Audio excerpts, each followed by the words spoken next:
Rockets and Knicks were in Game 5 when O.J. started that fateful drive. His four-way hazard lights were blinking, and no one knew what the Jews was thinking.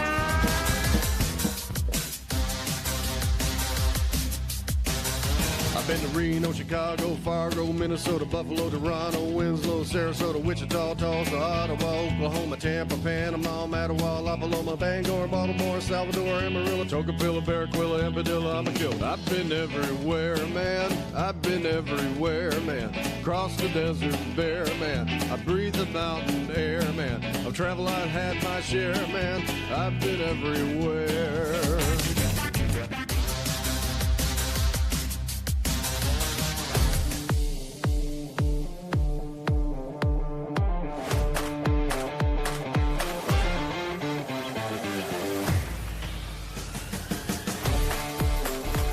This is Oversight Live, your advocate for good governance. We're putting the site back in. Oversight. Here's the watcher on the wall, your host, Ben Carpenter.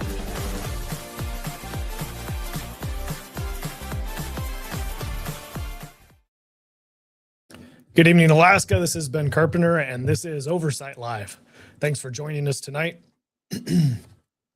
First broadcast in July 2026. Beautiful weather outside, and we're going to spend some time talking about legislative procedure tonight. Important for us to spend some time talking about this because we've got some probably history in the making here. What is Oversight Live? Well, this is your road to Juneau until we can build one. It's expensive, both time and money, to get down to Juneau to see what's going on. And so you're not going to do that. The best that you could do is go to Gavel, Alaska on KTOO's website and watch your committee meetings happen, and then wonder what's happening, because much of what happens on the recordings will bring questions to you. Well, since I served in the legislature, I have some insight about what's going on down there, and I'm going to provide that to you. So we're going to have a conversation about things. And we're broadcasting on X, YouTube, and Facebook. And if you have questions, you can chat right immediately, and I will do my best to answer your questions. If you're broadcasting, if you are watching this broadcast, the recording, and you have a question, then you can email me, producer@oversightlive.com, and I'll do my best to answer your question. So that's the spiel. That's what we're about. We need to increase the pool of people who are wisely participating in our self-government. And that means we got to get questions answered. We got to be intelligent and use facts and understand what is actually happening. You're not going to get that understanding completely from the news media. You're not going to get a complete understanding from me either, right? Because I am biased. I'm a human being. I'm biased. But I'm going to be upfront with my bias. Like, I'm a social fiscal conservative. That's what that's the flavor you're going to get from me. But I am honest, and I am going to do my best to stick to the facts. You can discard what I have to say, and I'm fine with that. Okay, we're going to have a conversation today about the conference committee that it was established to find some solution or some compromise between two competing versions of HB 381, the gasoline tax bill. House passed a version, Senate passed a version. They don't agree. They're not identical. The House won't accept the Senate's version. The Senate won't accept the House's version. So now we're at an impasse. That's why you have a conference committee. Conference committee's got 6 members on it, 3 from the House, 3 from the Senate. Of those 3, 2 are majority members from each body, and 1 is a minority member from each body. And as the practice goes, the 4 majority members come together behind closed doors and work on a committee substitute. And that's what we're going to talk about tonight. The other 2 minority members are not invited to the party. They don't know what meeting the room is happening in. They weren't invited. They don't have any input.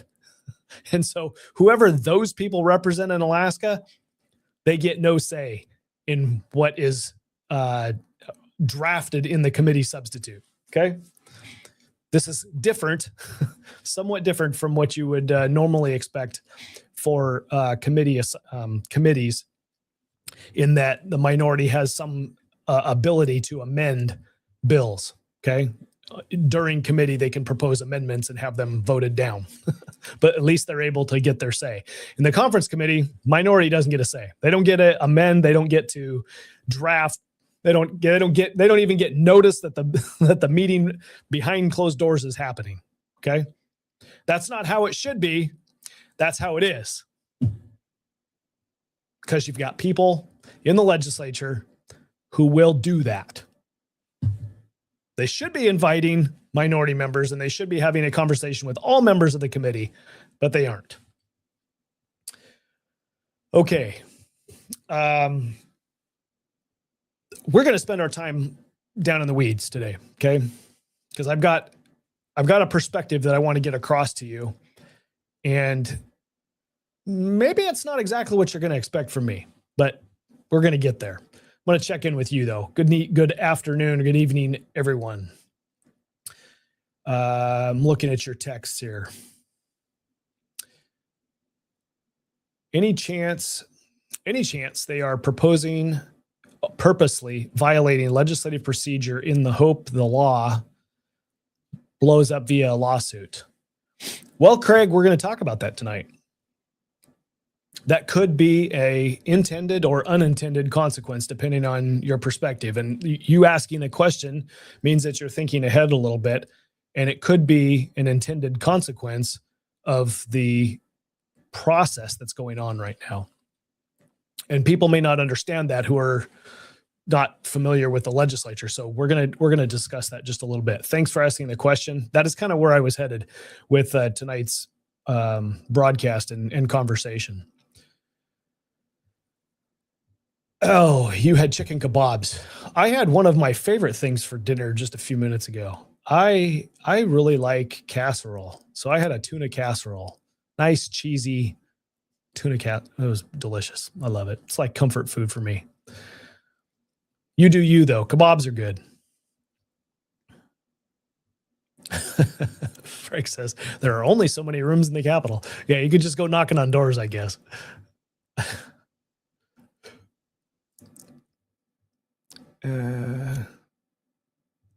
Interesting. Representative St. Clair is on with us tonight. Thank you for joining us. He's reporting from Juneau and said that they heard a CS was coming, and the House minority member, Representative Ruffridge, asked for a copy, and Senator Stedman said no. Good news is you can get a copy on the legislative website, and I've also done some preliminary analysis, and I'll share that preliminary analysis with you with a caveat that it might be wrong. This is hot off the presses, and I have given it only a short amount of brain space and time to review what was produced and try to make sense of it. What used to be a few pages has ballooned. So that in itself tells us some things. We're going to get to that. Yeah, this is a conversation in the Capitol hallway. That's where it had to happen, right? Yeah. It's a dysfunctional organization down there. Probably all legislatures are dysfunctional to some extent. Okay. I want to start with, okay, let me coach that for a second. Okay. I am actually going to share this tab, add this to stage. All right. What we're looking at here is House Bill 381, Conference Committee. These are the documents that were dropped today. So if you haven't gone and you want to follow along, or you want to look at what's been, back up. There we go. You want to follow along, you can. There we go. So you've got a summary of changes between the different bills that was dropped, and then you've got a number of legal memos, and you've got this version Q here. Whoa, that's too much. This right here is version Q, and that is the bill. That is the committee substitute that was that was drafted and adopted today. So then you got a legal memo about AGDC appropriation, failure, abandonment, municipal property tax exemption, limited free powers. We're going to look at that limited free powers document because I think that's important here. Matter of fact, that's where we're going to go next. So if you want to follow along or you want more information, that's where you could go to get those. You just go to the bill HB 381 on the state's website, on the legislature's website, and to the documents tab, and you can find all of that yourself. Okay, let's look at this. This is the legal memo. So this is from the Division of Legal and Research Services. This is the lawyers that the legislators ask for subject matter expertise. These are the lawyers that draft bills and resolutions. This is dated July 1st. It's in reference to House Bill 381, version Q, right? Version Q. Representative Schrage, the chair of the committee, asked for the memo, and it is from Megan Wallace, chief counsel. Megan says, Ms. Wallace says, you asked whether the changes made in the above referenced draft bill comport with the conference committee's request for limited powers of free conference under Uniform Rule 42. I confirm that the changes made to the draft version Q are within the limited powers of free conference requested by the conference committee. There are no changes in the draft to sections of HB 381 that were identical to those passed by the House and Senate. There are no changes in the draft to sections of House Bill 381 that were identical to those passed by the House and Senate, okay? The conference committee has set aside the things that were identical and that there's no disagreement over, okay? That's not what they should be considering. There are no new amendments or sections added to the draft. Okay? Only language that was not identical in the House and Senate versions of HB 31 has been revised in the draft bill. Okay. Why this is important is because you've got what might amount to a constitutional question if legislators on the conference committee are drafting legislation that has not been approved by either body of the legislature, yet it comes to the body for an up or down vote. Okay. So the conference committee, if we move to the uniform rules, and the reason I'm going down this road is because whatever comes out of the conference committee, what comes out of the legislature in regard to this endeavor that we're on right now, you want it to be able to stand up in court. I guess the argument could be made that if they produce a monstrosity, maybe you don't want it to stand up in court and you want it to get thrown out. That could be an objective. But I'm looking at it from a positive point of view. I'm looking at it from a let's get this done and move forward point of view.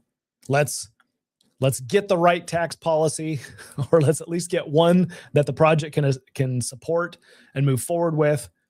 And that means it has to survive some sort of challenge in the courts. All right. So normally courts do not get involved.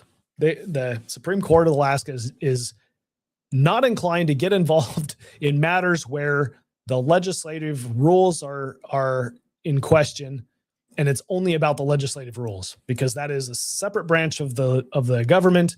The legislature by constitution can set its own rules. The courts are not going to get involved and say and be the arbiter, in the argument, get in between the argument of what the legislative rules are, okay? Of whether the legislature's following their own rules. They're just not going to get involved. Now, if something violates the Constitution, then the courts are more inclined to get involved, okay? So what we have here, and what I'm showing you on screen here, that you should be able to see, is Rule 42 of our uniform rules in our legislature's rule book, right? So this talks about conference and free conference committees. And we have already done a show on this. I've already had this conversation with you once about the differences between conference committee and a free conference committee. So here's the nexus, or the challenge that we need to be aware of. The thing that could go to court, all right? And this is just preliminary analysis on my part. You have a conference committee that has not had a floor session occur since the committee stood up. They've had technicals, but they haven't had a floor session. So the limited power of free conference that this rule directs towards, right? So let me highlight it here so you can see it. Okay. If the members of a conference committee with limited powers of free conference cannot agree on amendments. Okay. So they've asked for, in committee, they said, hey, we're going to ask the legislature for limited powers of free conference. The legislature is supposed to meet on the floor and agree to give limited powers of free conference. Okay. It hasn't done that yet. I think that it should, but it's a technicality. Okay. We can assume that that's what is going to happen we can assume some risk in assuming that is going to happen. Okay. I am comfortable doing that because I think that's what's going to happen. Okay. Here's the challenge is the only thing that the members can do in limited powers of free conference is pick between the different versions of the bills on the things that are in disagreement. So they can pick the House version or they can pick the Senate version. If the requirement is per our own rules that you need to change the language of the bill, then limited powers of free conference can't do it. Okay. It is not technically in the rule that you can do that.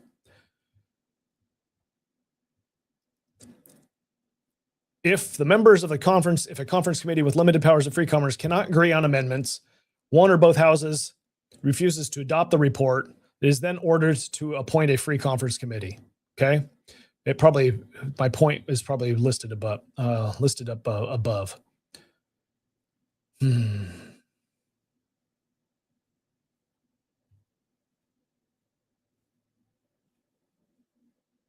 The presiding officer of each house may then give limited powers of free conference only to the specific points listed. Those are the disagreements, okay?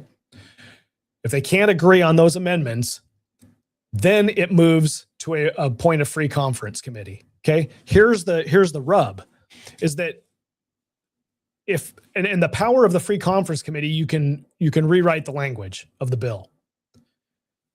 But here's the rub. When you appoint a free conference committee, the members that were on the conference committee don't get to sit on the free conference committee. So this was a check and balance established in our own rules so that a handful of people, in this case, it's just 4 people, don't monopolize what is possible for compromise.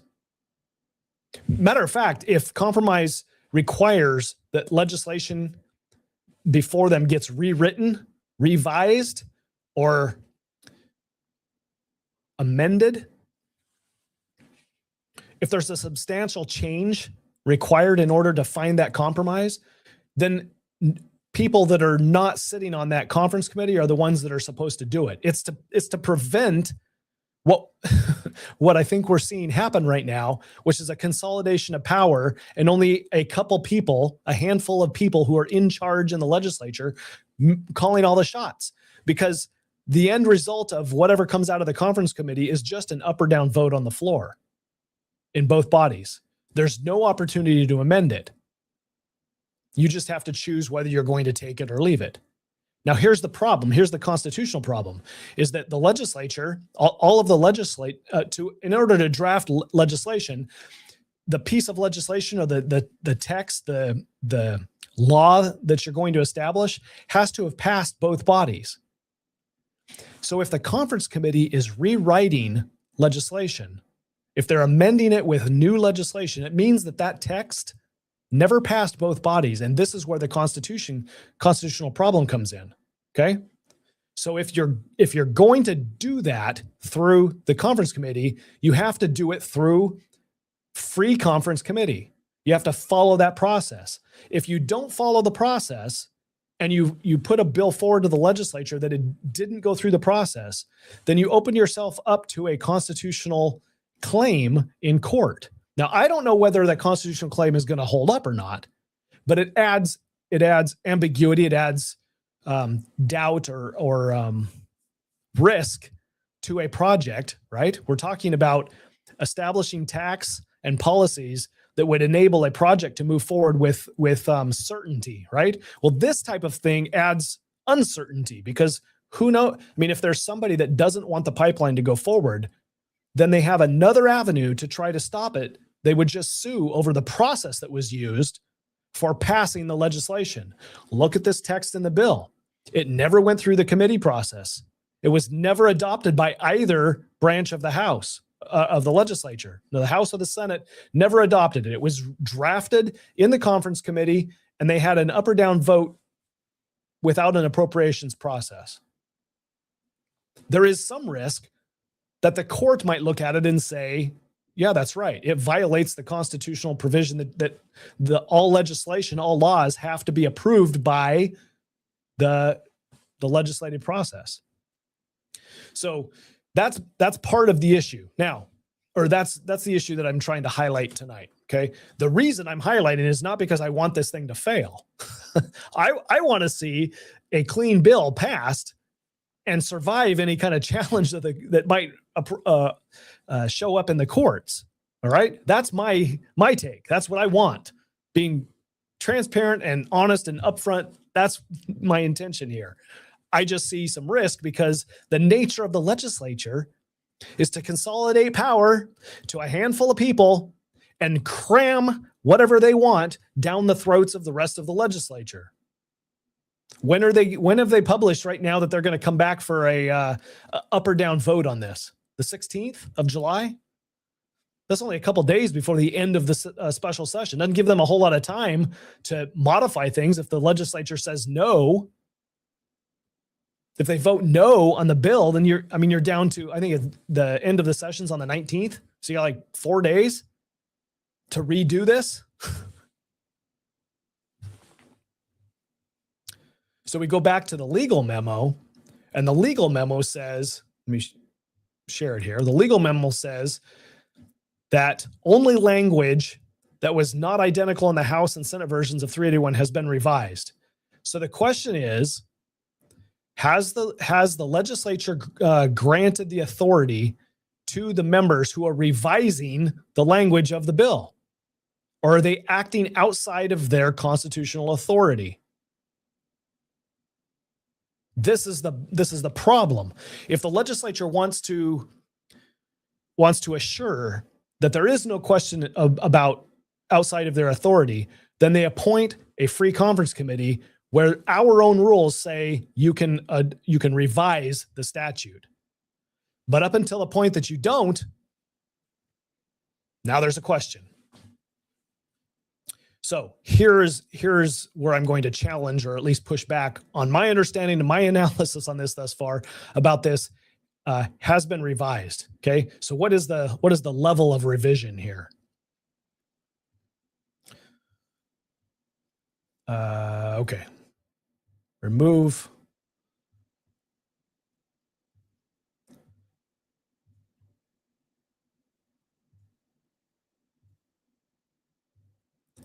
This is a very quick document that I generated to try to explain what we're looking at here. This is an Excel document. And what I did was use my friend artificial intelligence to examine all three pieces of legislation. And this is really small. You can't see it. I'm going to make it bigger here in just a second.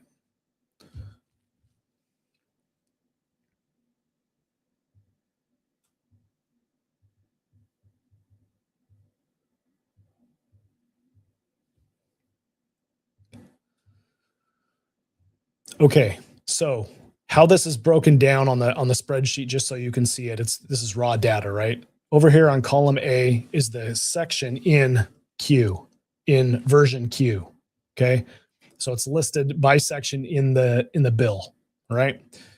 The statute that it refers to, and now I asked, is this language that you find in these sections something from version SA, version A, or version A? Meaning, is it found in either of the two versions, or is it brand new in version Q? And is there some sort of risk that it's violating a Rule 42, meaning it's drafting new legislation that is required, that you would have to be required in a free conference committee? Okay, so there's a few sections here. Most of the bill is found in version S.A or A. Okay, but there are a few sections here that have brand new legislation, brand new language. Okay, so I need to scroll this over so we can focus on that. So there's a section here that has a major rewrite of AGDC reporting, the dashboards provisions. We've heard that in the committee. Many of the version Q sentences are neither verbatim in S or SA. Includes the federal filing appendices, public archive, commencement notice, and new definitions. Okay, so all of that is new. That's all language that has been created in the CS that didn't exist in either of those two. So when the legal memo says we're not creating anything new, they're not creating anything new outside of the things that we have already agreed upon, but inside the things that we disagree on, we are definitely creating things that are new. And the reason that you have a free conference committee is because you have other people other than the ones that couldn't find compromise, right? You're spreading this around so that there's more people involved in the process, not just a consolidation of power by, who is it? The finance co-chairs, the Speaker of the House.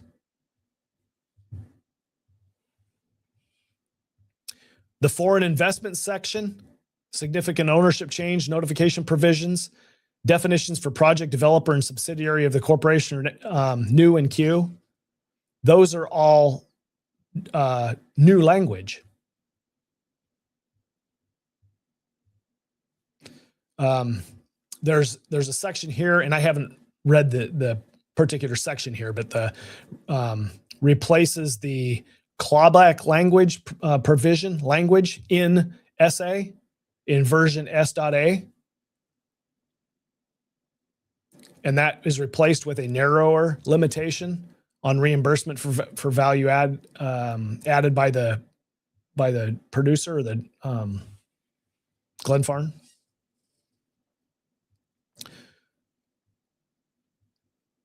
The income tax section is essentially the S.A.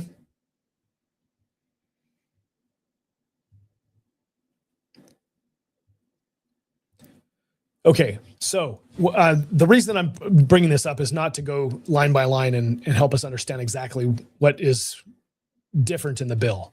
All I'm trying to highlight here, all I'm trying to highlight is there are sections of version Q that are brand new. That language is brand new. Now, you might argue this, say, you know what, we really want this bill to go forward, so why does it matter? Let's just pass it however we can, however the legislature can. Let's find agreement and get the bill passed. Okay, we get it done.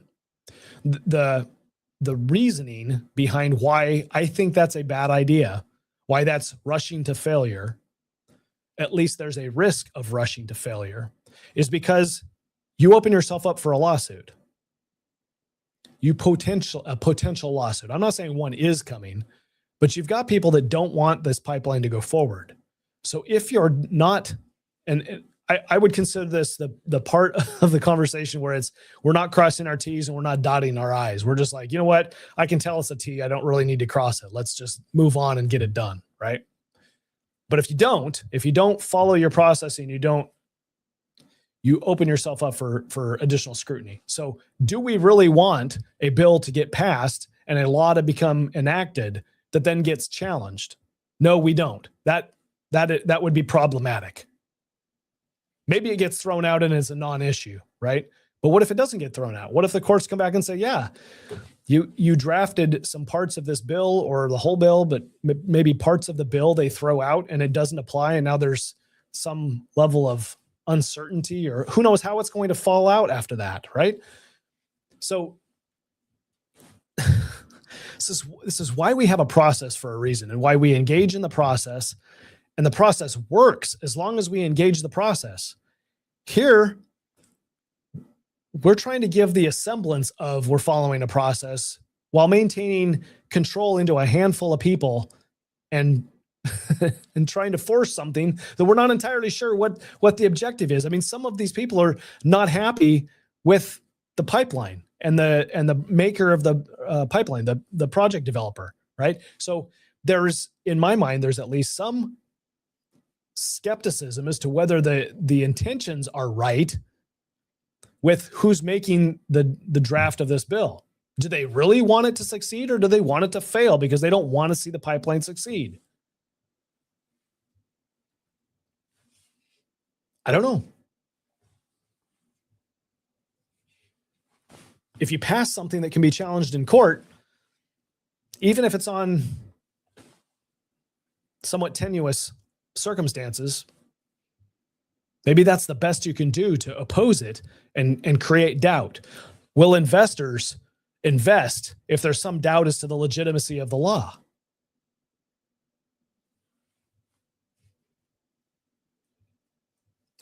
Anyway, this version of the CS is you can maybe look at it as the starting point for, is maybe a restarting point is better, because we had the two versions of the bills that was the starting point. Now the members of the committee have come together and they've created a document that's all their own. has things of other versions and other work that's done in the legislature, but it's their starting point, right? And now they're going to work forward. So the things that are brand new could still be removed. The language that is new could be revised out of another version, and then there would be no reason for a constitutional challenge to that language. So there's time to fix it, in my mind.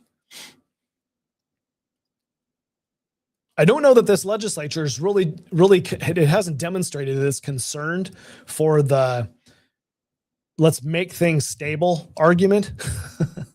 Let's provide certainty argument. We've heard people come in, Glenn Farn come in, the consultants, the subject matter experts come in and say, hey, certainty, providing certainty for the public sector, for economic development, that's what matters. And our legislature hasn't demonstrated that they really care too much about providing certainty. So that maybe not them. Maybe this is wishing too much for this group of people to be able to, pull a rabbit out of a hat in that regard. But it should be, I mean, it's the expectation of Alaskans that the legislature provides some certainty. So at least needs to be spoken. At least needs to be our expectation, is that's what the legislature should be doing. So anyway, I'm going to check in with your comments now that I'm off my soapbox here for now. Okay.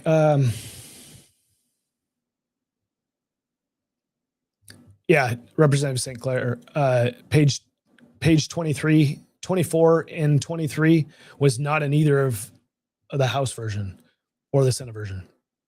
Yeah, that's what I'm saying. There is language there that is brand spanking new. So the legal memo that says, and this is the argument, is the new stuff is not new it's not new in the part where we have no disagreement. The new stuff is in the parts that we have disagreement on. And the whole purpose of the conference committee is to come together to find agreement. So we're going to revise it to find agreement. Okay. Revise is a synonym for amend. We're going to amend. We're going to change. Okay. If you're going to do that, a free conference committee is the one that is supposed to do that by our rules. Just simple. Now, I suppose that the legislature has probably done this in the past, and the lawyers are looking at precedents and saying, "Oh yeah, we've done little minor modifications, so we can continue to do it here. Maybe we're doing a little bit more than they've done in the past, but what's the real harm? We're just trying to find compromise, right?" But we're finding compromise among some people that maybe don't want to see the project go forward. So can you really trust the compromise? Well, you can say, yeah, we'll trust the compromise. The courts are the ones that would decide if you're drafting new legislation, new text, new law that hasn't passed both bodies of the House, and it hasn't gone through the committee process, through the legislative process. You're short-circuiting it. You've consolidated all of the legislative power that exists down to 4 individuals in a committee. If you allow them to rewrite it how it needs to be. So if you're going to do that, then you better follow your process. Otherwise, you don't have a leg to stand on.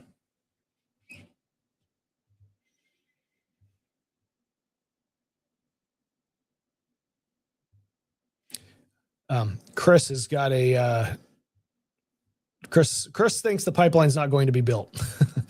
I'm not ready to go there yet because I think that there's still an avenue, an unknown avenue with regard to the federal government. But it is disconcerting. It's discouraging to see what's happening in our own legislature. Yeah, the CPI language has changed as well. They changed it. The text changed from Alaska CPI to US CPI, Consumer Price Index, for inflation adjustments.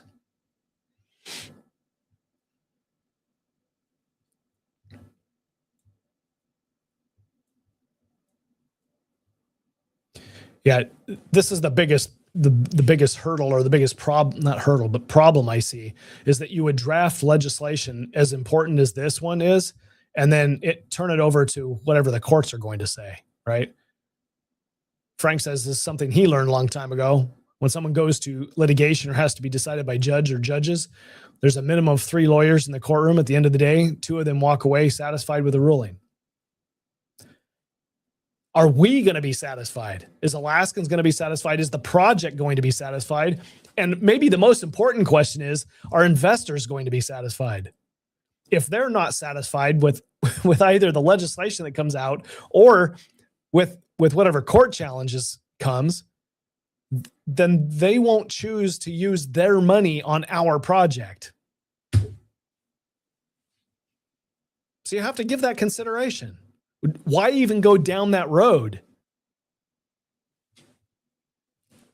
You can in an election year, you can chalk it up and say, hey, look, we found agreement and we passed 381. We're good to go. But if the investors look at it and they're like, yeah, that's ripe for lawsuit, we're not going to go forward with that. We don't agree with what's in 381. We're not going to go forward.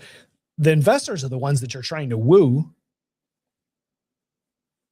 I don't think the legislators are actually thinking about that.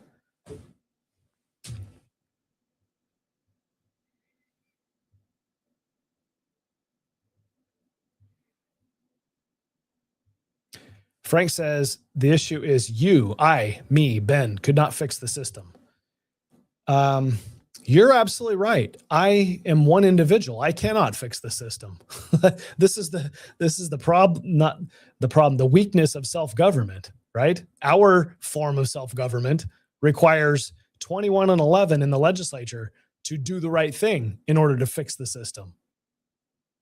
Collectively, we have to fix it. I can't. What I can do is speak. What I can do is highlight what I see as the risk. And you can, and Everybody's they are fully capable and have the freedom to ignore what I'm saying. Just don't blame me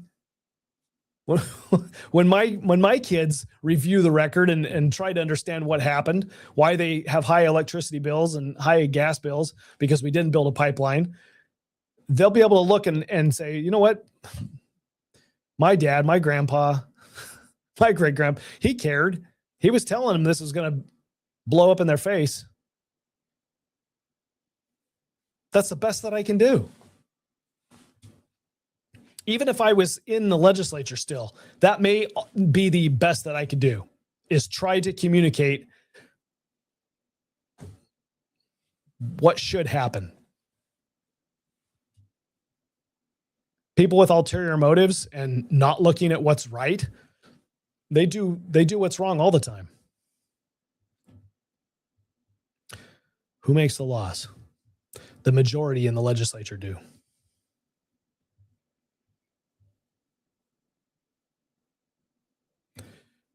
Glenfarne does not want to pay higher taxes and will not take the lead and be the builder. There's probably a break-even point, I would guess. They have already agreed to paying taxes. They came here saying they wanted to be taxed under a volumetric tax.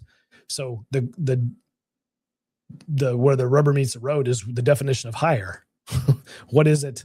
When does a larger tax become too much for the project?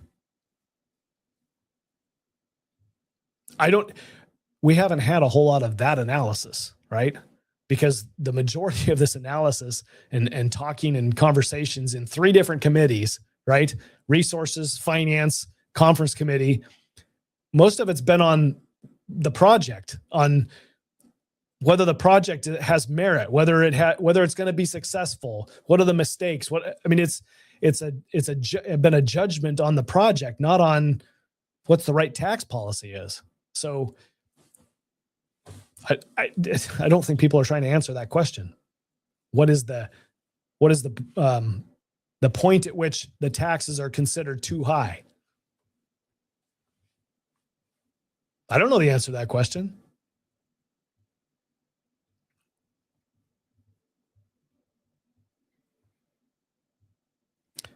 Who doesn't have to follow the laws? The legislature does not have to follow the laws in their own mind. They would have to follow the laws if the people would tell them they would. If the people held them accountable, then they would.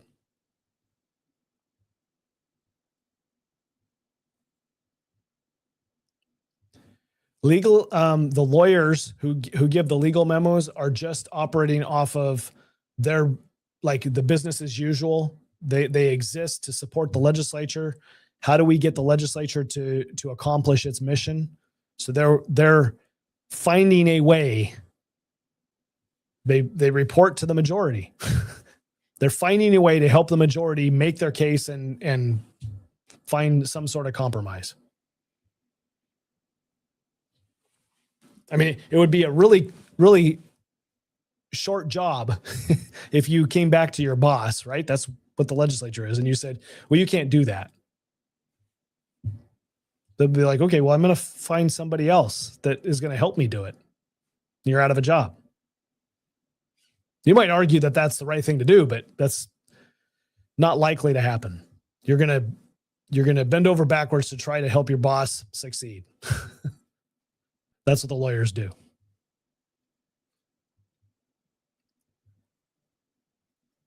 Yeah, you've got to understand that the bureaucracy has been against Dunleavy just like it has been against Trump since he started, right? So yes, there's no love lost. Let's just put it that way. And that's going to color some level of discernment in the legislature and in analysis and what happens with the bureaucracy.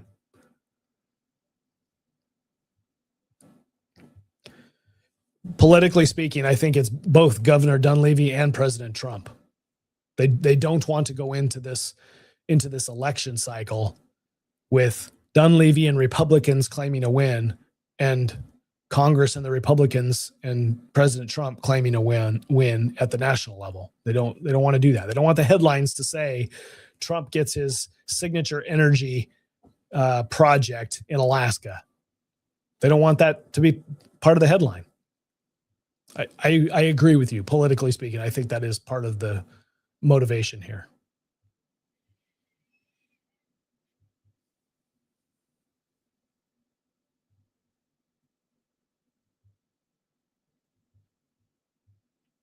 Frank's an Eeyore tonight.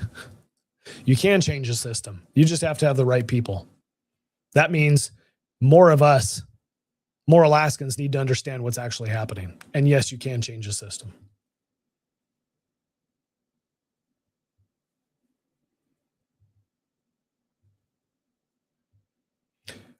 New face, Stefa. I don't know. This is the first time I've seen your name on here. Thanks for watching. Appreciate your tuning in.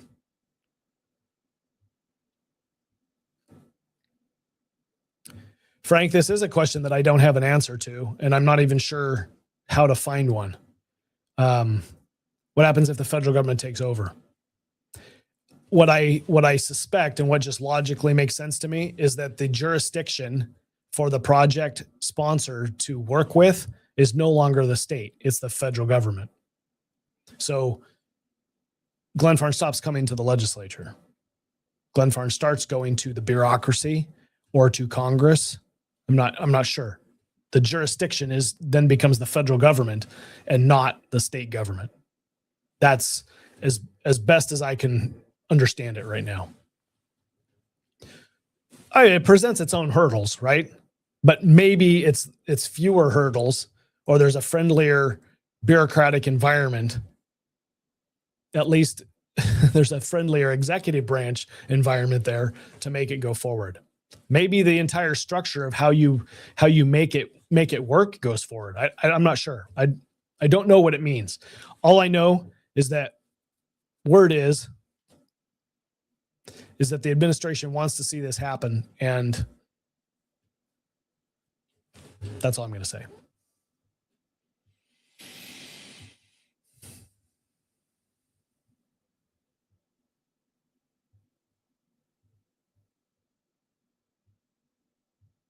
Yeah, it is interesting. I read that Bryce Edgman is kind of talking out of both sides of his mouth.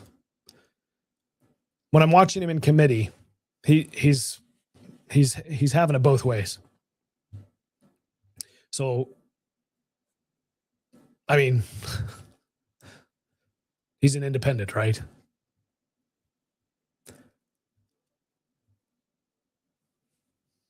I don't know what else to say. I don't know whether he's actually looking for a solution or not. My assessment and my assumption going into this was that he wasn't particularly interested in having a pipeline for political reasons that we've already talked about.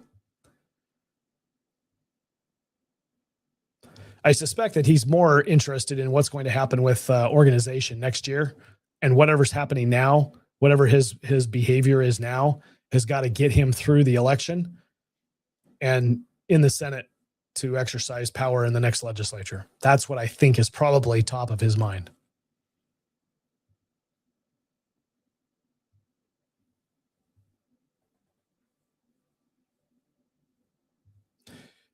Dean asked if I was able to listen to Wilikowski on KSRM today. I was only able to catch a few minutes. I did not hear him. He must have been on there. I doubt he was on there with Bob Bird in the afternoon. So it must have been with Dwayne in the morning.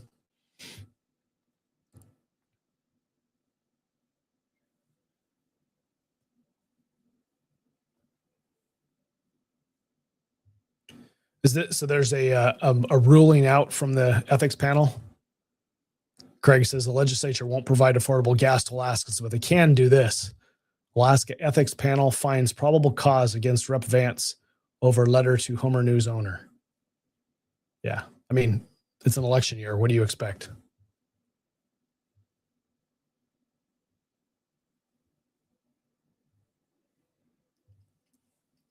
I'm not sure Dean, I'm not sure Glenfarne has actually opined what is too much tax. I think when legislators have asked the question, what will make the project go forward, they've said, well, that's your purview. They've put forward a 2% volumetric tax and said, we can work with this. I don't think they've come forward and said, if you raise that by 1%, we would say no. I don't think that that's the case.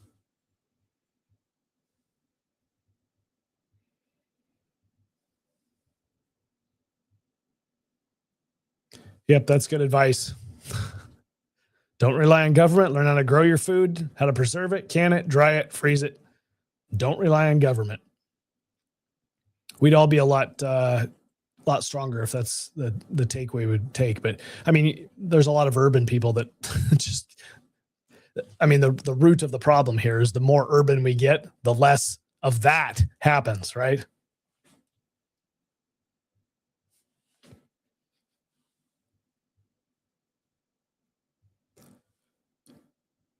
That's a good question, Frank. Why would I suggest a federal takeover if I don't know the outcome? Why, I'm assuming that the outcome of a federal takeover is a pipeline. I'm assuming that it isn't good for Alaska. Like, we don't get a tax authority. We're not taxing authority, so we don't get taxes off of it. That's what I'm assuming. I think it's worse for Alaska in the long run financially. If you're measuring the benefit to government by the taxation you get, if the federal government comes in and it's a taxing authority and all of the taxes go to the federal government, then that benefit is no longer with the state. But the pipeline still exists, and there's still a benefit to the economy for having the pipeline. So that's what I really want. Like, and I've said this before, I'm unconcerned that the state makes revenue off of the pipeline. I'm really unconcerned about that. What I would really want is the lowest level of taxation that's possible politically that keeps the cost of gas down, and then build the pipeline so that people can use the gas in Alaska and people can use the gas outside of Alaska. Minimize the cost. Does that mean I can minimize the cost easier with state law or with federal law? It's probably easier to do it with state, but we seem to be struggling with that right now. So that's my assumption, is that a federal takeover means the odds for a pipeline getting built are greater. That I'm just making that assumption. Maybe I'm wrong. Maybe a federal takeover is the last thing that should ever happen, and we don't want that to happen. I mean, I don't know. I don't know how that process would play out. But if it means that we have a pipeline, then maybe it's the right thing to do.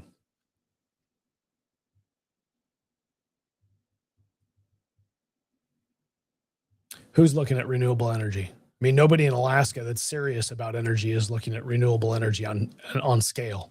Like, you can do it at your own home, but scale for industry and for the economy and for large populations, it's just not, unless you're going to put a dam in. Windmills and solar panels are not going to cut it at scale.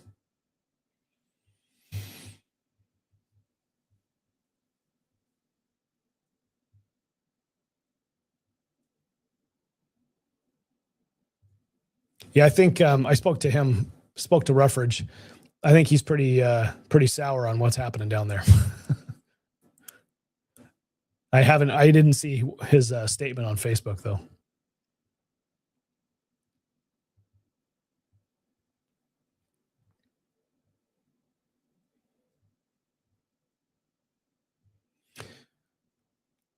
Dean says that Glenfarne said the current tax will be very problematic for getting funding. Yeah, I'm in agreement.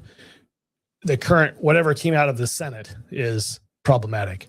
Glenfarne said that they could work with the House version, but that's not before us. That's not before the legislature right now.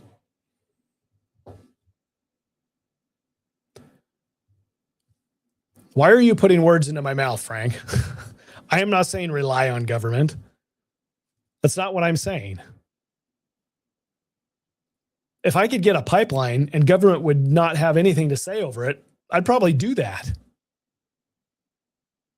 It's that important for us. It's that important for our future to answer the energy question.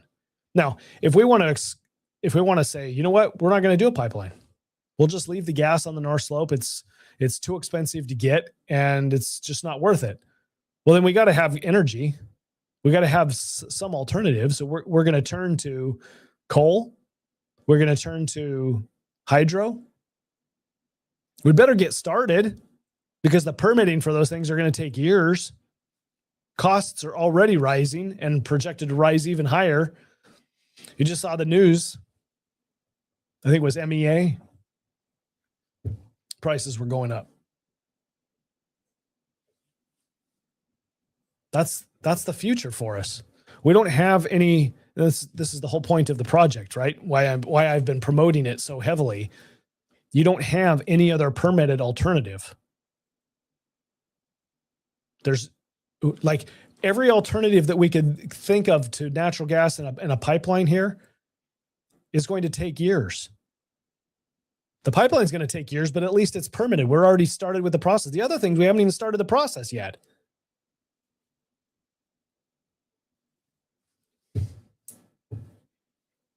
It's just incredibly short-sighted. For a decade, the legislature has been focused on what? Growing government. Growing dependency. Solving people's problems with government spending. I'm not for that. I don't want more government. I don't want us to rely more on government. I want lower cost energy so that we can have economic development. This is really like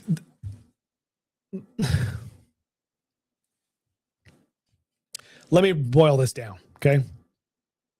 A recent conversation with one of my children who's involved in the community, and she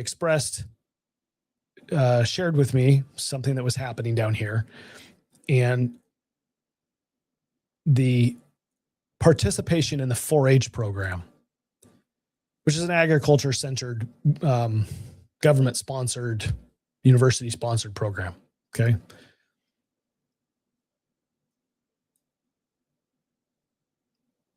Benefits agriculture and youth in agriculture across the nation.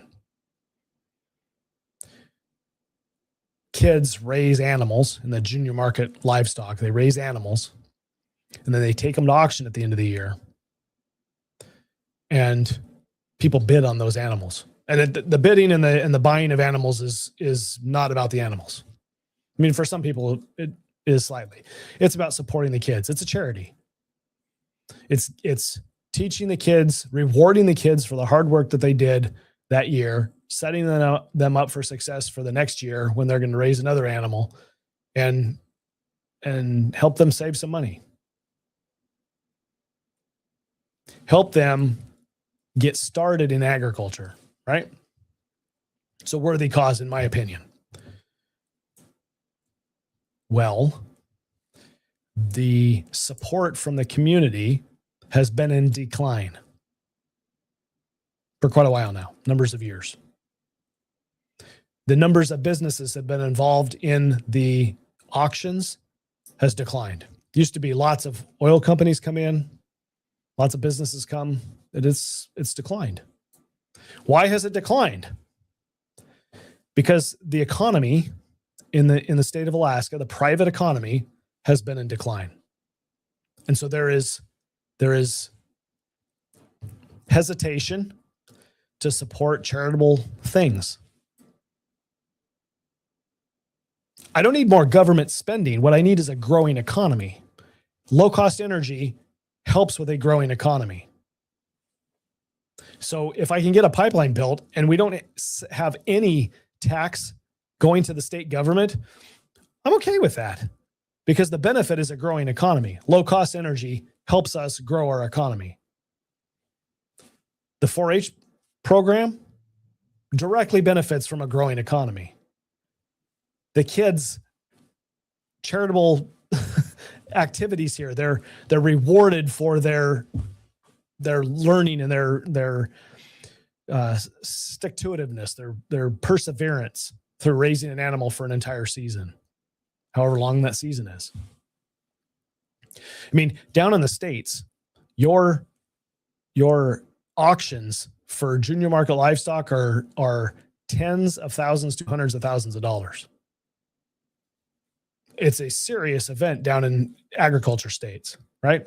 Alaska, it's a minority. Like it is not a big deal here. I'm not this whole exercise here. My whole rambling on this isn't to promote 4-H. That's not what I'm intending. What I'm showing is it's a barometer. It is the barometer of the economy. It's a barometer of the focus of the people in that economy. When the economy is booming, things like that, charitable giving like that, is something that people feel confident and comfortable doing. But when your economy is not booming, that charitable giving dries up. And that's where we're at, is there is some kind of lack of motivation amongst the kids to be going after business contacts, because the businesses, some of them show up, but fewer are showing up than has in the past. Maybe some kids are barely breaking even with the amount of money that they make at an auction. So they're questioning, is this even worth it? Again, we're not talking, market animals. We're talking about charitable giving. We're talking about rewarding kids for their effort in agriculture. Okay. So it's not a private sector selling of beef because it's the highest quality beef. That's not it. This is charitable giving. Not government. Government's not coming in to take care of kids. It's private economy that's coming in to reward kids. And that's suffering. So all I'm saying is that's the barometer for where we're at in our economy. Now there's other things that you could measure too, right? But the point that I'm getting at is that is not a concern. It is not what people are thinking about in the legislature when they're talking about oil, gas pipeline. They're talking about taxes and how much the government's going to make off of it. I don't want you to rely on government. I want government to see its way out of the conversation. I want a pipeline and I want low-cost energy. That's what I want. I'm willing to do a lot. I'm willing to compromise a lot to get that because it is such a game changer.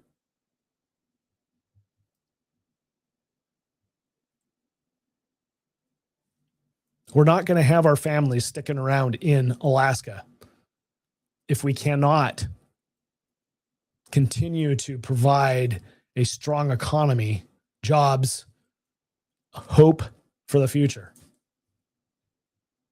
That they'll have to go someplace else, and that's what we're trying to avoid.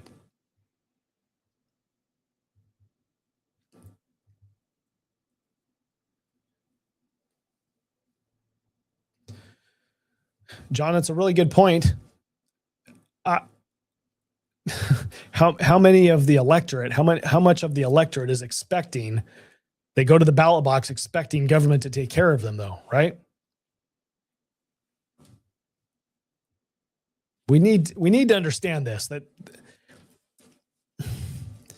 what you really want is a growing economy. That is what helps much of what is happening. All of your social, not all, but many of your social ills that we look to government to have to solve, this comes from lack of hope, lack of economic opportunity. But you're right. We have been focused in this state. Our legislature has been focused on growing government and growing dependency. And that's expensive.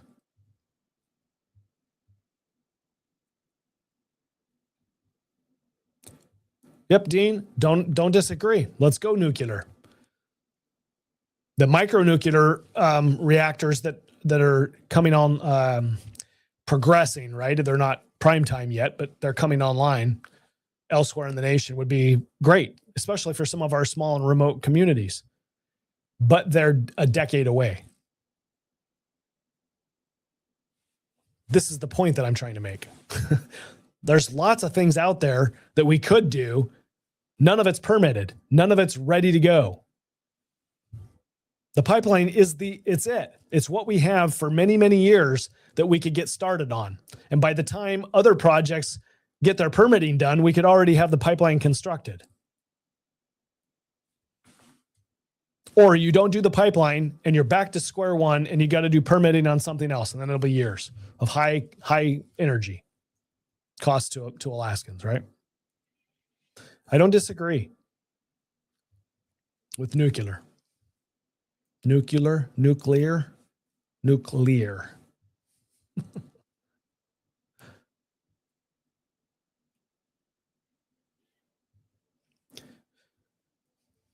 And I don't think it's done yet, Chris.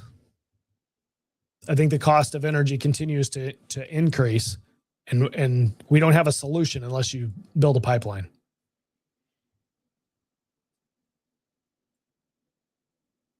Could you find gas in South Central Alaska? Maybe temporarily, but it's going to be expensive. Importing is going to be expensive. There's just no alternative. This is the only thing. Exportable natural gas from Alaska is the only thing right now that's permitted and able to reduce our energy costs. Period. Full stop, end of sentence. There could be other things, but they're not permitted. It'll take a long time to get here.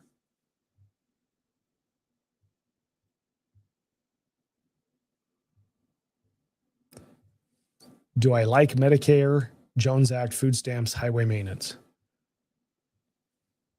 Serious question?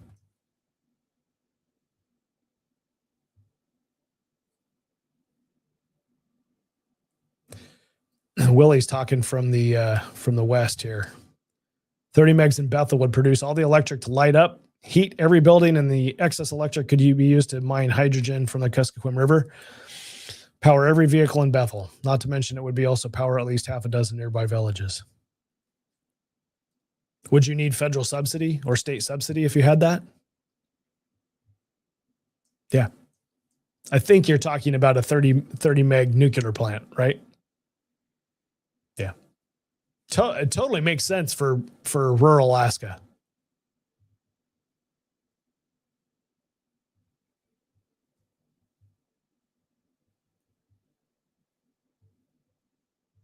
Yeah.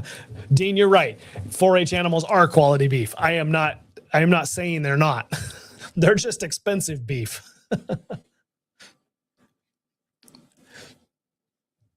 Yeah. As a parent of a 4-H'er who raised beef, I can tell you they're expensive beef. The purchase price, you could buy a lot of beef at the store, or you could buy a lot of beef from a buyer, not a 4-H junior market livestock, for the price that you pay for the beef there. Now, what's interesting, that is a true statement for the top, what is the blue ribbon, I've lost the word, the top animals, the top two animals, the runner-up and the grand champion. There you go. Grand champion and a runner-up. The other animals, as I was looking at the last auction that I went to, the price per pound wasn't a whole lot different than what you were paying at the store. Just a different way to buy it. This is demonstrating the charity piece of it. Is people come in and they're like, hey, yeah, I can get a good deal. I can buy it here, or I can buy it in the store, and it's about the same. We're talking a grand champion that goes for $100,000 or more down in the States, right? I've seen grand champion and runners up in the state of Alaska cattle, market beef go for $20,000 or thereabouts. That's a lot of beef. That's a high price per pound. It's charity that benefits that child for the next couple of years of their career in 4-H. Many kids put away some money and go to school or whatever. It helps them as they're starting out in life.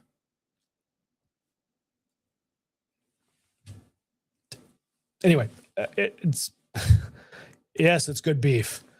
It's just a barometer. When you've got people showing up to those auctions and there's a generous spirit, it means that things are going well in your economy. That's just the reality. When they're not showing up, it means people aren't confident in their economy.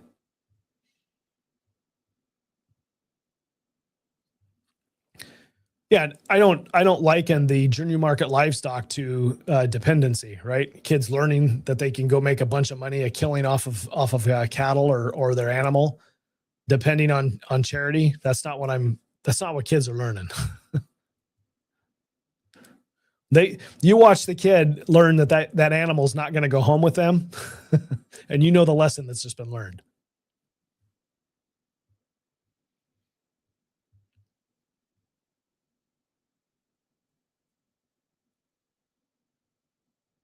Yeah.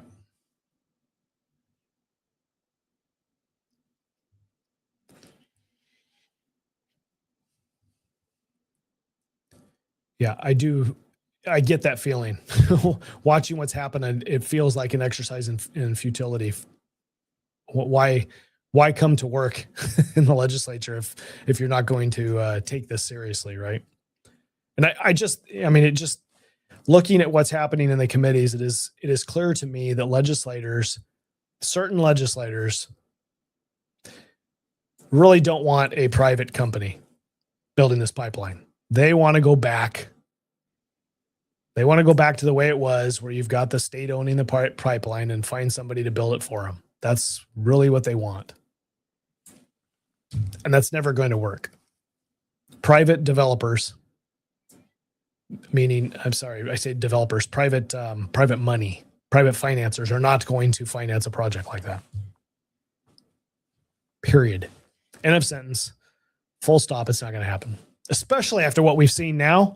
There's no way financiers are going to get in bed with the Alaska legislature to build a pipeline. Absolutely not. Not going to happen. Ever.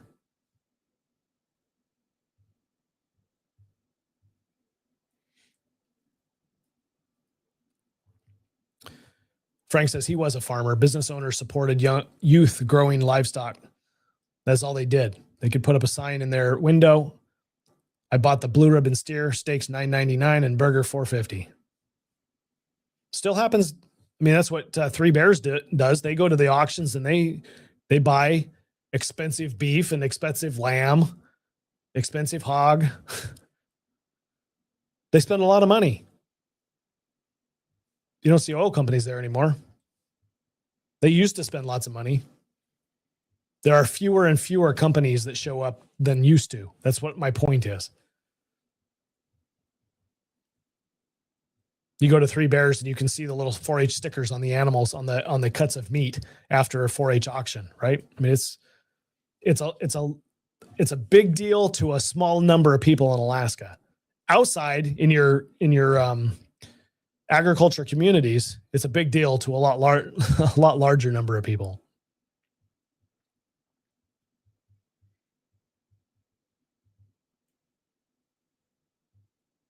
Yeah, if they don't build the pipeline, it's $1 billion of state money that's lost. All the permitting that we're doing eventually goes away, and you got to start over.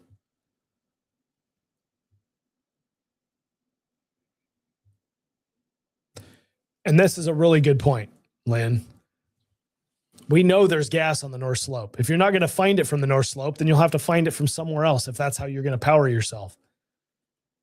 You're going to buy it from another country or another state and import it as LNG, or you're going to go find it somewhere else that you don't know where it's at.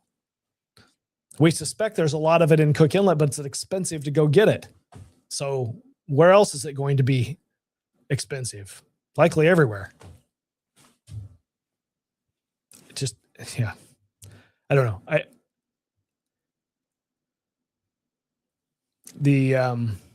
The advantages of building the pipeline seem like they're unassailable. They're unarguable. And that's not what's like it. It's not what's holding the project up. It's not the stumbling block for the legislature. It's political.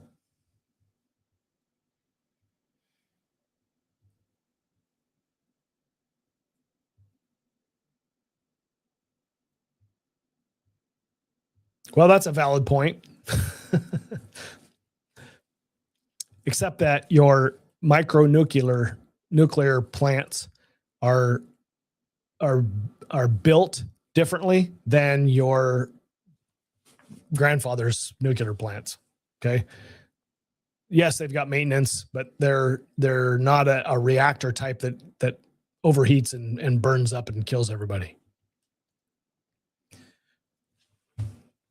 It's different. But yeah, there is that. And people who may be listening that are out in those communities out in Western Alaska can speak about this better than I can. But yeah, there's risk that whatever infrastructure you put out there doesn't get maintained, right? I mean, that's not being offensive. That's reality.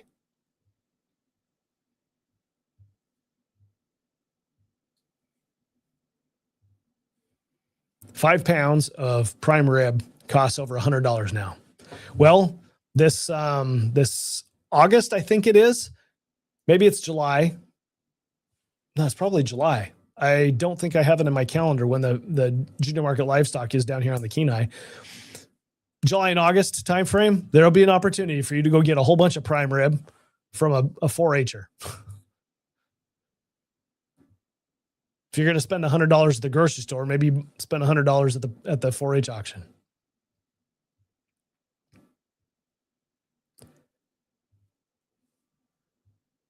Frank, 4-H has nothing to do with agriculture?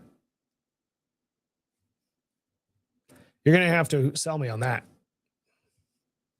I don't get that. I mean, 4-H is not only about agriculture, but it is all about agriculture.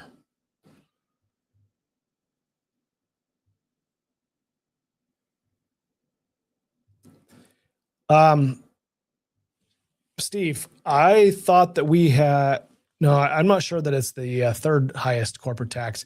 Steve says he heard that we have the third highest corporate tax in the U.S. I know it's right up there, but I am struggling to remember whether it's the third or whether it's somewhere in the top 10. Confident it's in the top 10.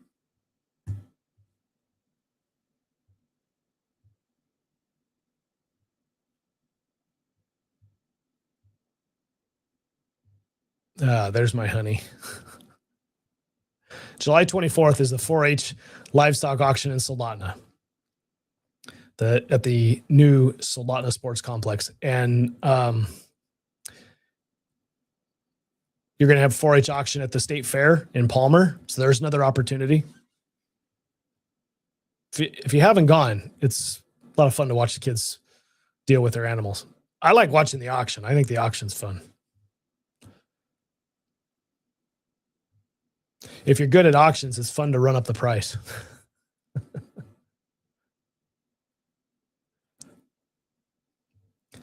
Tawny's got a pig in Delta. Are you taking it to auction?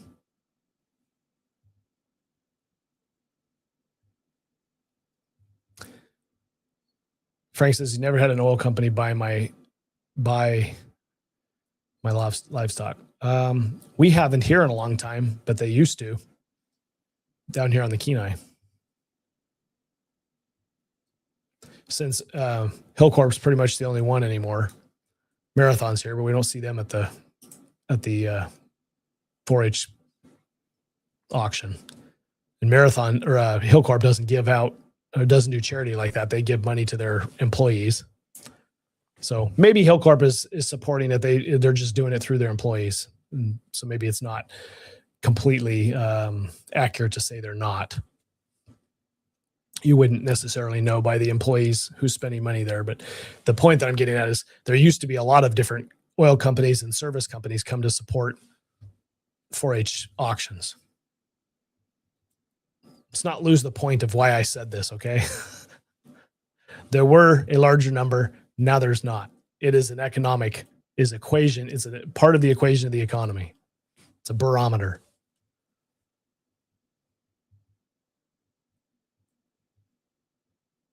Sure it is. Tell that to people down in Texas. They got beef, they got oil. It's a natural fit.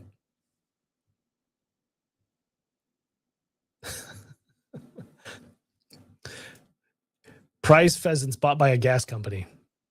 Why a gas company in particular? Wouldn't you care that just to be the highest bidder? Whoever can be the highest bidder?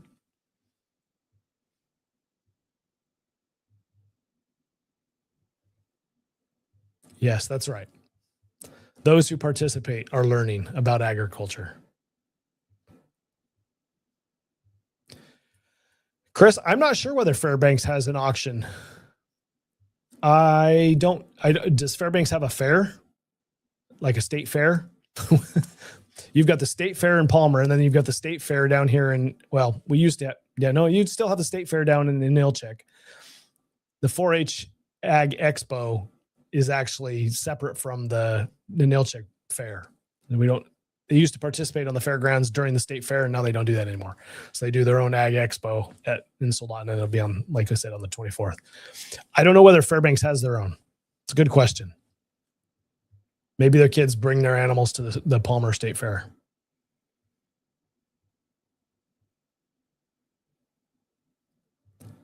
Do you have many oil companies operating in Fairbanks, Frank?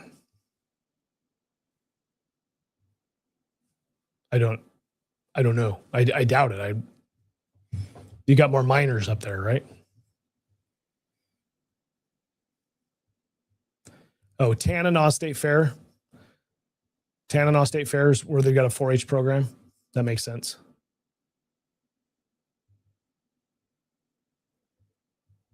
Oh yeah, this is way down the rabbit hole, Dean.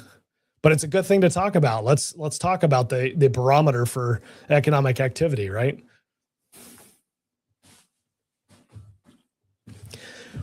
Wouldn't it be great if you had a conversation at the legislature when you're talking about a gas tax bill where they're connecting the dots all the way down to the end user?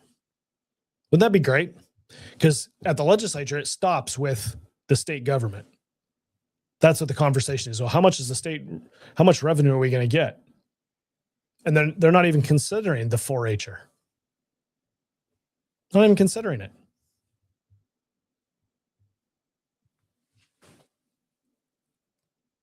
You can say that the 4-H conversation is a rabbit hole,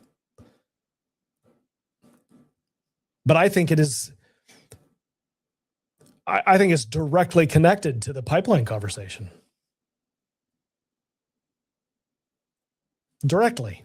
If your legislators were thinking about the 4-H'er and about the companies that would support charities, where does your economy need to go? Where does it need to be in order for there to be confidence in charitable giving? And why I say confidence in charitable giving, it's confidence that the economy is strong enough that I can afford to give this money to the issues and the causes that I want to support. If I don't have confidence that I'm going to be doing well at business, then I hold back on that charitable giving. That should have it should have a place at the table in the conversation with the pipeline project. Why do you give a tax break? Why do you set the taxes at a certain rate that allows the project to go forward? Because the 4-H'er will benefit from it. Not only will the charitable giving go, but if the 4-H'er has to provide, like the parents of the 4-H'er, they have to provide electricity. They pay less for electricity because there's a pipeline. I mean, it is the connection that needs to be talked about as opposed to state government spending. What we can generate from state revenue with this project. That's secondary, in my opinion. The 4-H'er is the primary. That's what they should be talking about. My small business benefits from a pipeline getting built. Low cost energy. I benefit from that. That should be a higher priority than the money that the state government's going to get in revenue. Because I'm just one of hundreds of thousands of people who are going to benefit.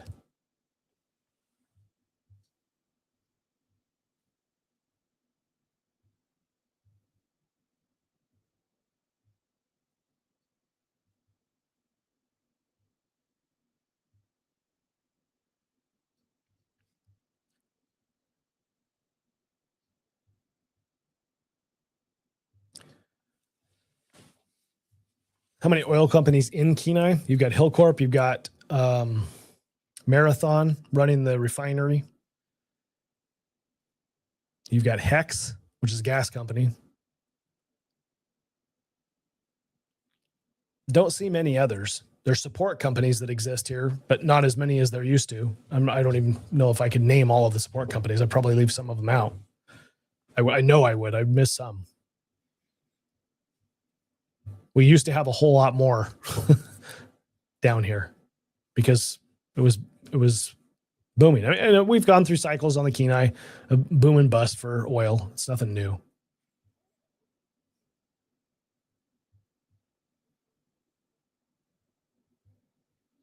No, that's a good point, Michael. They do have great property taxes. No income tax. They got large property taxes. I was surprised when we were down in El Paso with the military, looking at potentially buying a house, and I think it was better than half of your monthly payment was taxes. I'm talking your mortgage payment. Half of your mortgage payment was property taxes. I was like, yeah, we can afford this loan, and then they throw the property tax on you. Like, nope, I guess I can't. Not going to do that. We'll live on base.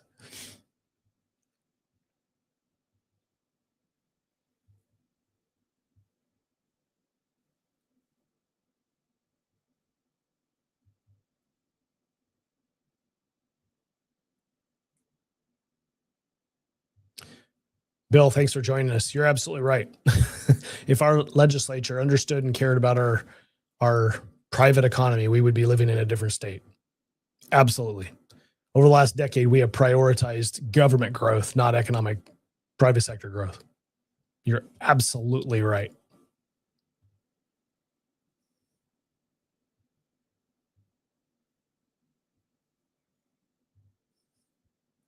So you're saying Justin tried to point out in conference committee between the legislation and the people, 4-H included. Oh, that's good for him. I'm glad he did.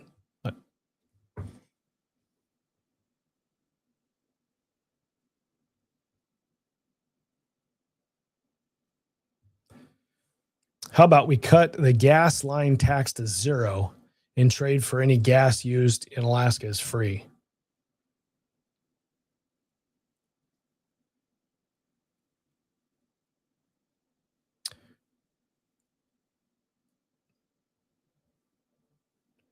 Gas used in Alaska is free.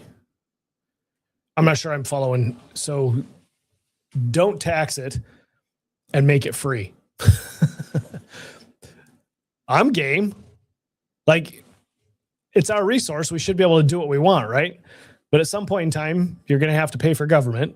So free is free. Let's grow the economy, and then we'll have to talk about how we pay for government, right? That's the next conversation. I'd love it. I think I understand what you're saying. Yes, that would be great. Pro economic growth, right? Got to pay for your roads somehow. So how are we going to do that?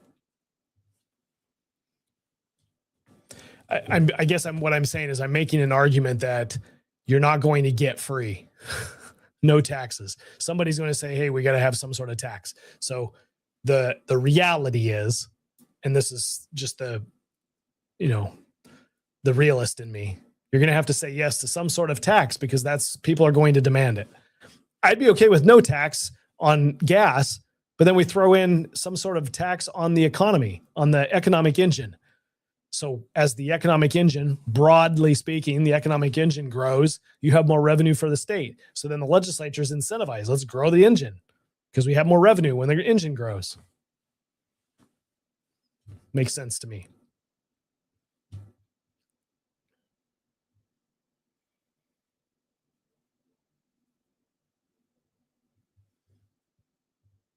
Why? I think you're talking about cattle or things that aren't of Alaska. Why grow beef? They're non-indigenous to the state. It takes more energy to sustain. So our options are bison and reindeer. Indigenous, right? And that's what we're going to eat, bison and reindeer. Because people aren't going to do that. They have their own costs, or they're not going to do that. They want beef. That's why we do it.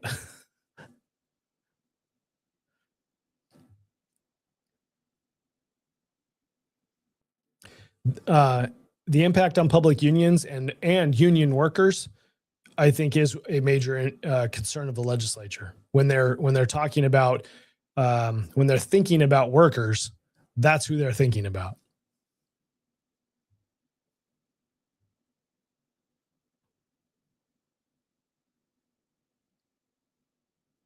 I don't know how much of the PFDs. I mean, you're probably spending.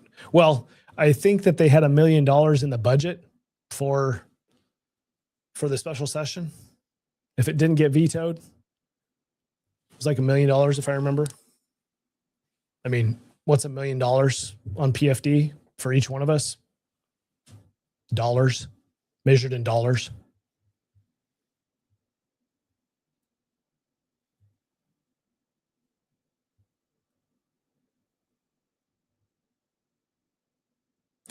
Okay.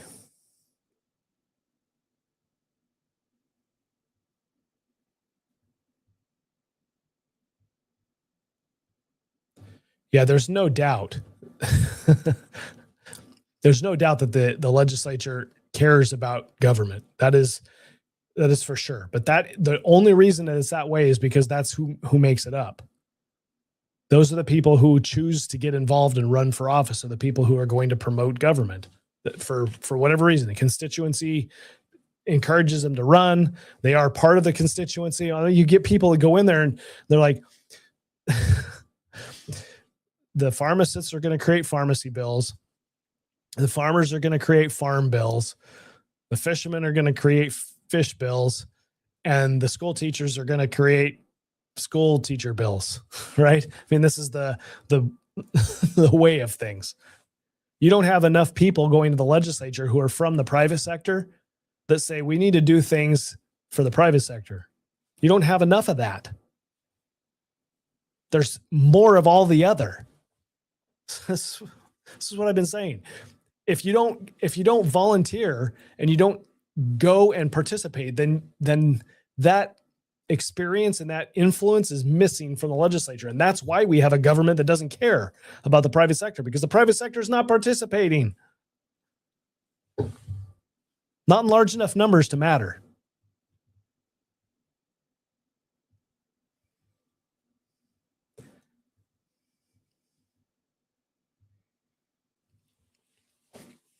Yeah, this is an interesting statement, Representative St. Clair. Unions do support the pipeline. Unions would support the pipeline as long as there are project labor agreements. And it doesn't have to be a private company building a pipeline. They would support a pipeline that is run by the state as well. Maybe more so. I don't know. But the unions, public and private, are not, well, let me back up. Private unions, private sector unions are supporting this particular pipeline. That is a good thing.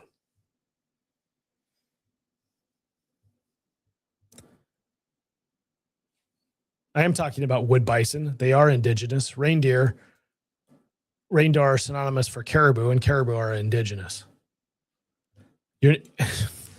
You're not, Frank, you're not going to cultivate moose and caribou. You're not going to raise them. It's never going to happen. It's beef.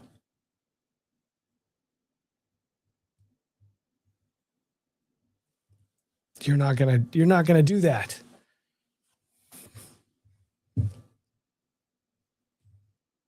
Not going to do it.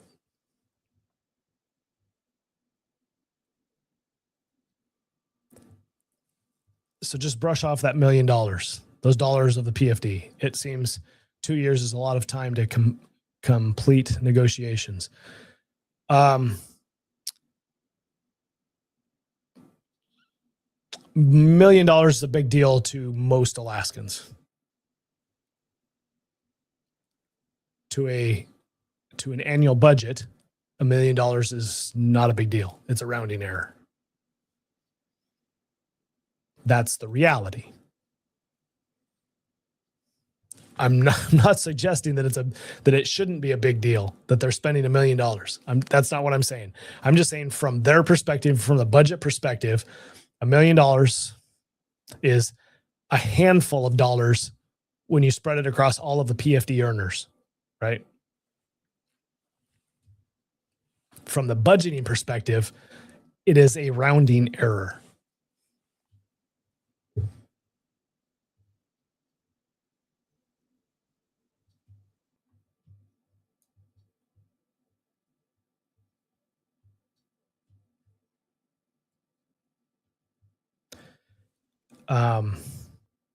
Working out great for my daughter. Learning a lot. Not profitable. She's enjoying it. I'm saying beef is the answer because that's what the market is going to sustain. It's not going to sustain caribou and moose. You're never going to get it past the legislature. I don't care if they do it in Norway. It's not going to happen here. All right, guys. I've reached my level of exhaustion here.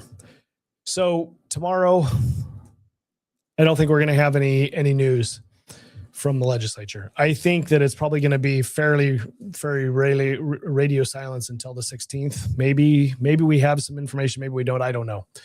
The legislature telegraphed that they're going to bring this to the floor on the 16th. So what I would suggest is that we're all going to go enjoy our holiday weekend. Enjoy the fact that we're 250 years old as a nation, which is just like we're still in our infancy compared to previous cultures and people groups around the world throughout history.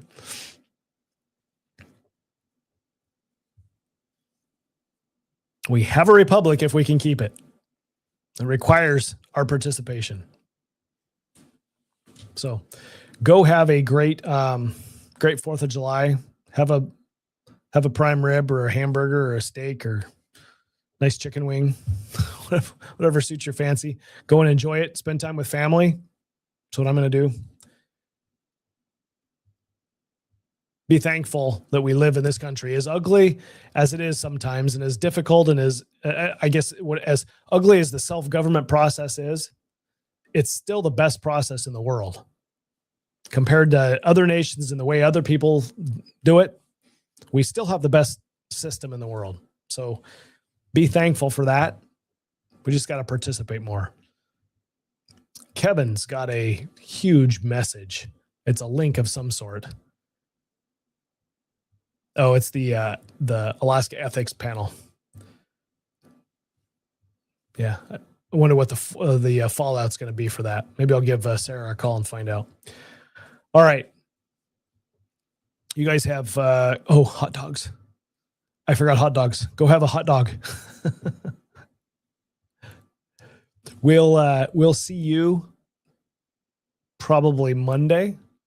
If there's some exciting news between now and then, I'll be on air. Otherwise, we'll see you Monday. Have a great Independence Day. 2026 in the books. Adios.